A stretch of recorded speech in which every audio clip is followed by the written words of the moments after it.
Friends, पिछले episode में हमने देखा था कि हारुतो के पापा उसे कहते हैं, बेटा अब सभी को सच बता दो। फिर हारुतो सभी को अपनी स्टोरी बताता है और हम उसके पॉइंट ऑफ व्यू से एक फ्लैशबैक देखते हैं जहां 10 साल पहले हारुतो उसी स्कूल का एक स्टूडेंट था, पर उसे एक गंभीर बीमारी थी। वो सभी की तरह एक नॉर्मल लाइफ जीना चाहता था, पर बीमारी की वजह से वो मर जाता है। मरने के बाद भी उसकी आत्मा वहीं भटकती रहती है। पर एक दिन जुनक्यू और जिहोन हारुतो को देखकर उसे ग्रीट करते हैं। तब हारुतो शॉक हो जाता है क्योंकि वो लोग उसे देख सकते थे। यहीं पे ये फ्लैशबैक खत्म हुआ। सब सच बताने पर हारुतो सभी से पूछता है, क्या हम अभी भी फ्रेंड्स बन सकते हैं? तभी वहाँ टीचर आ जाता है और सभी अपनी सीट पर बैठ जाते हैं। वहीं गार्ड हारुतो की हालत देखकर रो रहे थे। तब हम उनके पॉइंट ऑफ व्यू से फ्लैशबैक देखते हैं। वो अपने बेटे को याद करके रो रहे थे। फिर रात को मशियो यदम से कहता है कि वो हारुतो के लिए बुरा फील कर रहा है। यदम हारुतो को माफ़ करने के मूड में नहीं होता और यहाँ असाई न्यूट्रल होता है। दूसरी तरफ जुनक्यू हारुतो की स्टोरी सुन के बहुत सैड था। दोयोंग के रूम में तीनों यानी हिंसुक, जंगवान और खुद दोयोंग हारुतो को सिर्फ एक घोस्ट की नज़र से जज कर रहे थे।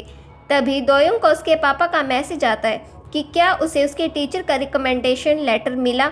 अगले दिन हारुतो क्लास के बाहर खड़े होकर सोच रहा था। असाई उसे पूछता है, तुम अंदर जाओगे या नहीं? तब हारुतो कहता है, मेरे पास अंदर जाने के लिए करेज नहीं है।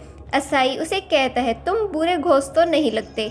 फिर हारुतो अपने पापा के पास जाकर उनकी हेल्प करवाने लगता है। वहीं दोयोंग होमरूम टीचर से रिकमेंडेशन लेटर पूछने चला जाता है। तब टीचर कहते हैं, तुम क्लास को संभाल नहीं पाए। यहाँ दोयोंग को हारुतो पर बहुत गुस्सा आता है क्योंकि उसे लगता है कि ये सब हारुतो की वजह से हो रहा है। इसलिए वो क्लास में जाकर अनाउंस करता है कि हम कल वोट करेंगे कि हारुतो हमारी क्लास में रहेगा या नहीं। स्कूल के बाद जुनक्यू और जिहोन जंगवू से मिलने हॉस्पिटल चले जाते हैं और वह सारी बात जंगवू को बता देते हैं और कहते हैं, क्या हम हारुतो को सपोर्ट करें? वो जंगवू से पूछते हैं, क्या तुम्हें हारुतो ने धक्का मारा? जंगवू कहता है, नहीं। उसी दिन हारुतो जंगवू को देखने हॉस्पिटल आता है, पर जंगवू सोने का नाटक करता है। अगले दिन हिंसुक, मशियो, येदम, जंगवान और कुछ बच्चे हारुतो के अगेंस्ट वोट करते हैं।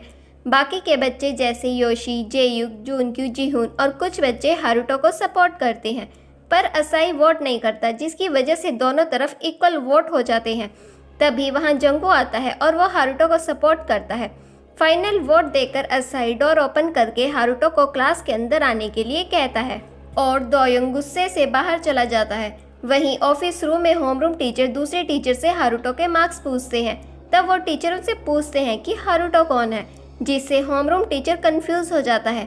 और हम उनके पॉइंट ऑफ व्यू से एक फ्लैशबैक देखते हैं जहाँ स्कूल के फर्स्ट डे होमरूम टीचर सभी का अटेंडेंस लेते हैं एक्सेप्ट हारुतो के, क्योंकि वो तो घोस्ट है। फिर जुनक्यू टीचर से कहता है कि आपने हारुतो का नाम तो लिया ही नहीं, इसलिए होमरूम टीचर उसका नाम ऐड कर देते हैं और यहीं पे ये फ्लैशबैक खत्म हुआ। तभी एक टीचर होमरूम टीचर से कहते हैं कि हारुतो, ये नाम तो कहीं सुना है। हाँ, ये तो वही बच्चा है जो हम दोनों के साथ क्लास में पढ़ता था। वो बस 2-3 बार ही स्कूल आया था क्योंकि वो बीमार था और बीमारी के कारण वो मर गया था। फिर homeroom teacher record book check करते हैं और उन्हें पता चल जाता है कि हारुतो ही घोस्ट है। फिर वो क्लास की ओर जाने लगते हैं। तभी उन्हें रास्ते में दोयोंग मिलता है और वो उससे हारुतो के बारे में पूछते हैं। फिर सीन शिफ्ट होता है और हम देखते हैं कि टीचर हारुतो को बहुत ज़ोर से धक्का मारती है और वह सभी बच्चों को ये बात छिपाने के लिए डांटने लगते हैं। वो सभी को कहते हैं कि अब से यहाँ कोई हारुतो नहीं है और यहीं पे ये एपिसोड खत्म हुआ। आगे क्या हुआ देखते हैं नेक्स्ट एपिसोड में।